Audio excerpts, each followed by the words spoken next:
Hello, my name is Sarah Willoughby. I'm the author of He's Making Diamonds, a Teen's Thoughts on Faith Through Chronic Illness, and the host of the Diamonds Conference, which is a free online conference for Christians with long-term health challenges. Y'all, writing is hard. Chronic illness is hard, and when you put them together, they can seem impossible, but I am living proof that they are not. And today, I want to talk about dreaming about your writing again.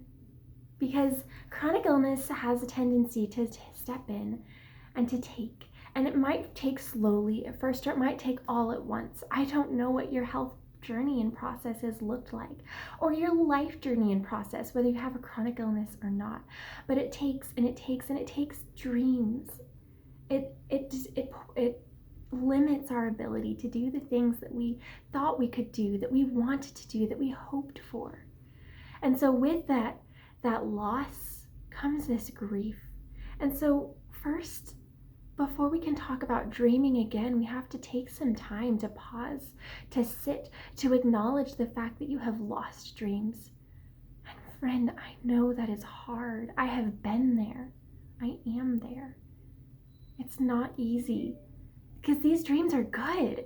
They're things that were beautiful, and it's not supposed to be this way. Chronic illness is not the way the world is supposed to be.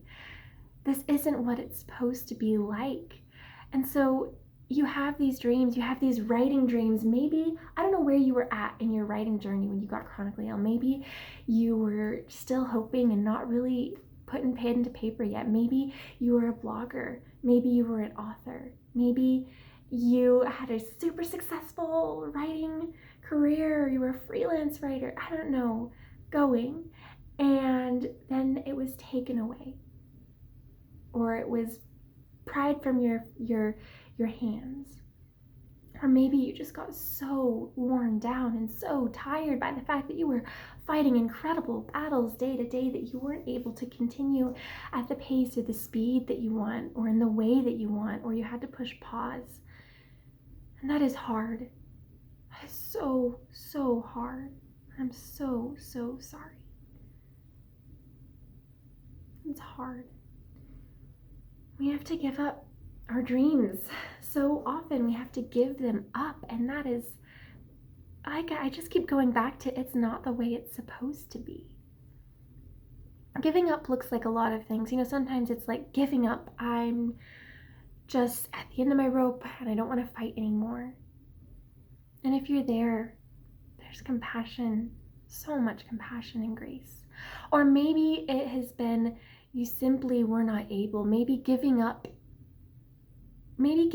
gets to look, no matter where we're at, maybe giving up gets to look more like surrender.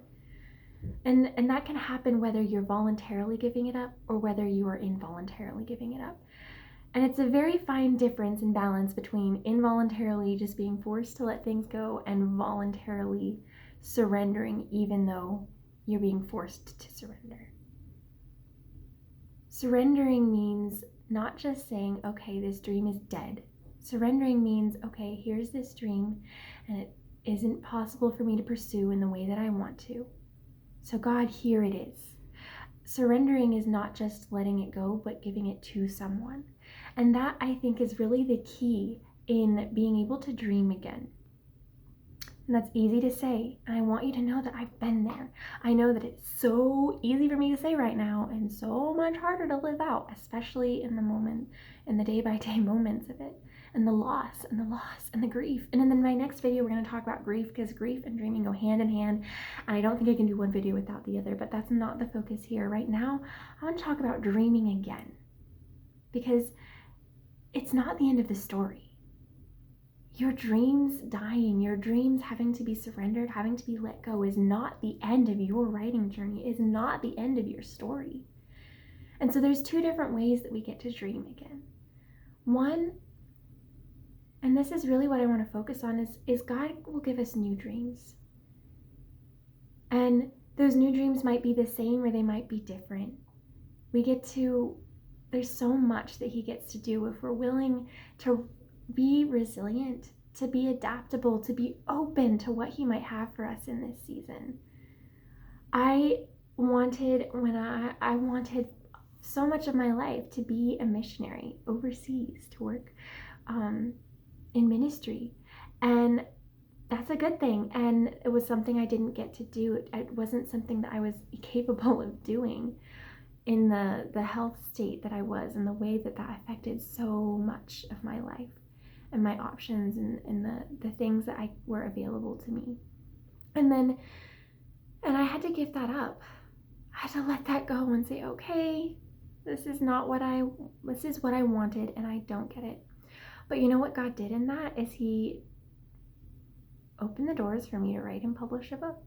He opened the doors for me to start a ministry for Christians with chronic illnesses called the Diamonds Conference.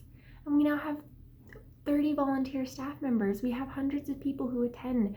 We do it multiple times a year. We have a whole bunch of speakers who are amazing and back us up and share with us. And it's beautiful and wonderful, and something I would not have done if I hadn't had to give up these other dreams.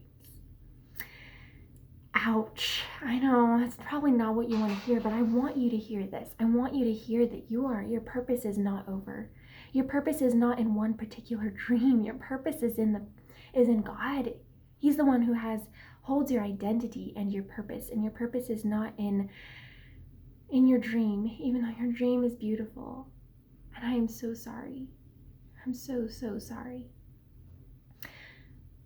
And then I also want to talk about, so I want to encourage you today to dream again. Dream creatively. Be willing to dream outside the box. Be willing to change your dreams.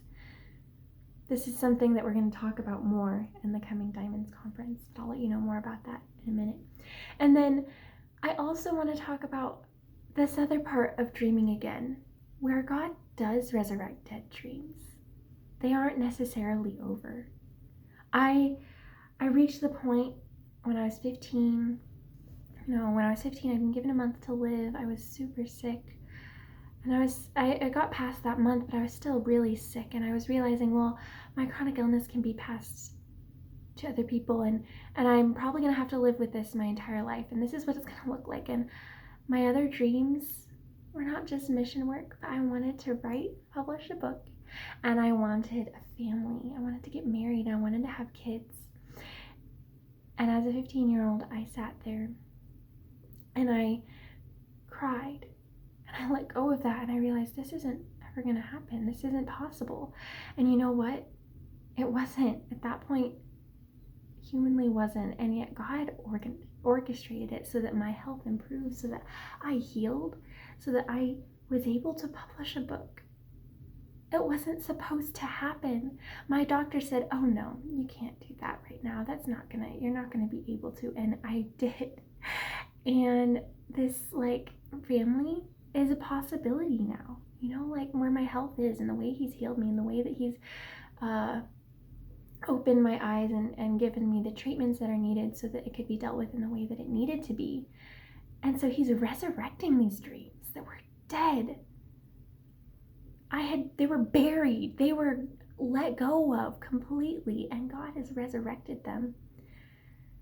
I don't know what your life is going to look like. I'm not promising that He's going to do exactly what you want Him to do, because He's better than that. He's good, and He is not finished with you. So friend, keep dreaming. Dream again. I give you permission to dream again, to hope. Have the courage to hope. Have the courage to get your heart broken and your hopes disappointed. It's worth it. Our next Diamonds Conference. So this is a complex topic, and we're talking about the context of writing right now. But there are so many dreams we have, and it is hard. And I know that so many of the things I said, you're like, well, I don't know about that, and I don't know about that, and it depends on the situation. And you're right, it does. I'm not blanketly saying this for everything. And so I really want to encourage you to come join us. In just a few weeks, we have the Diamonds Summer Event, Dream Again. And this is a 2-day virtual conference. We'll have breakout sessions, we'll have sessions. We have a lot of great speakers who are going to be speaking on all kinds of topics about dreaming, about grief, about all the in-betweens of that. And so I really hope that you join us in this conference about dreaming again in the middle of long-term health challenges. You can find the link to that down in the description of this video. I really hope we can see you there. Keep hoping, friend. See you in the next video.